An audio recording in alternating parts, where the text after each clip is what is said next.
Subscribe to the Desi Binge for reviews, recommendations of movies, TV series, and documentaries. Hit the bell icon so that you are updated whenever a new video is posted. Hey guys, we have hit 1,000 subscribers. Woohoo!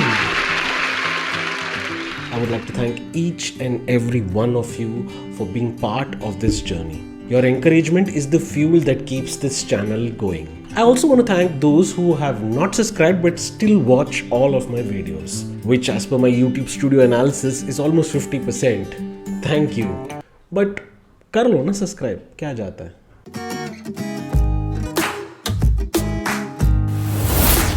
With that out of the way, let's dive into this week's film, Chup. Directed by R Balki, starring sunnydeol, Dulquer, Salmaan and Shreya Dhanvantri, Chup, The Revenge of an Artist, is a crime thriller that tells the story of a serial killer who targets film critics and kills them in peculiar ways. And about this righteous cop, Arvind, trying to figure out who is the one doing the killings and why is he killing film critics. Yeah, I mean, why film critics? I mean, film critics are also just audiences who maybe decide to speak their opinion out loud or maybe have a YouTube channel. The film plays on two different tracks. The first one is of the cop and his hunt for the serial killer. The second is this urban love story between Danny and Nila. Now, like most of R Balki's previous films like Chini Kam, Shamita Pa, this one too is high on concept. A story of an artist taking revenge in this particular form against this particular set of people is quite original.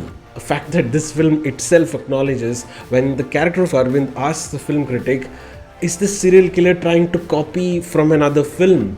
To which the critic replies, "No, I haven't heard of a film like this."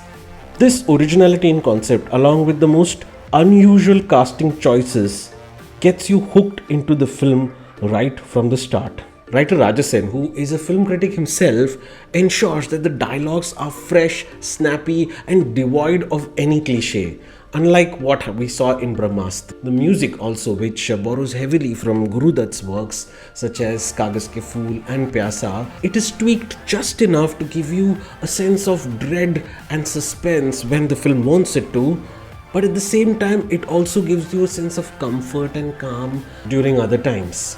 There are so many such clever little things, meta references and inside jokes built into the movie that a second viewing is mandatory. Now, there are certain aspects of the film which are quite indulgent and a bit far-fetched. Like the romantic angle, I understand it was necessary for the last act, but it feels stretched out. The third act, when the novelty of the script and the wittiness of the dialogues dry up, it becomes a straight-up slasher film. But my biggest problem is the inherent logic of the film. Now, this part contains a bit of a spoiler, so if you've not seen the film, I suggest you skip ahead to this mark. For those who have decided to stay, here it comes. The logic that I'm talking about is the motive of the killer. Now, the journey of a filmmaker is quite a task in itself. Even if you've graduated from FTI, you as an outsider cannot just walk up and make a film, that too a film that he wants to make based on his own life. Doesn't happen. Before one gets to make a film, before producers are willing to bet their money on you, you need to prove yourself again and again. This process ensures that you're sensitized to criticism, and when you actually eventually become a filmmaker, you know that there would be criticism. That's the whole journey. I don't know of a single filmmaker who does not understand criticism.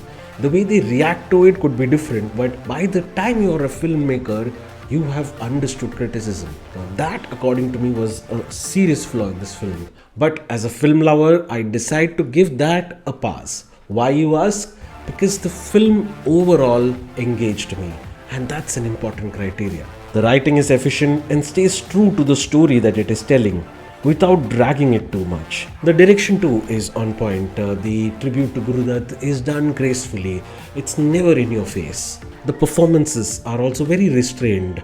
Sunny Deol, in his comeback film, is superb as the angry cop with a twisted sense of humor. God, we missed him so much, didn't we? So is Dulquer Salmaan, who has the most difficult part.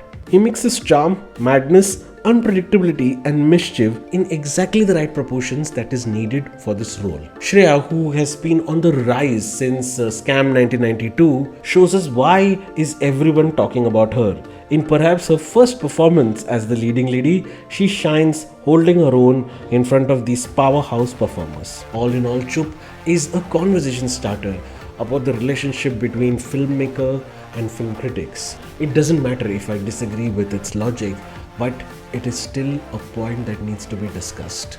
Chup is also a homage to passionate filmmaking and passionate filmmakers who are ready to put out their personal stories. Chup is also a glowing tribute to one of the greats of Indian cinema, Guru Dutt. Chup is all of those disguised as a clever psychological thriller. It really worked for me. So, on the binge meter, I would definitely call this binge worthy. Catch this one in a theater near you. Bye bye. Love you. ज्वालनियतं रुधिरं चिदरे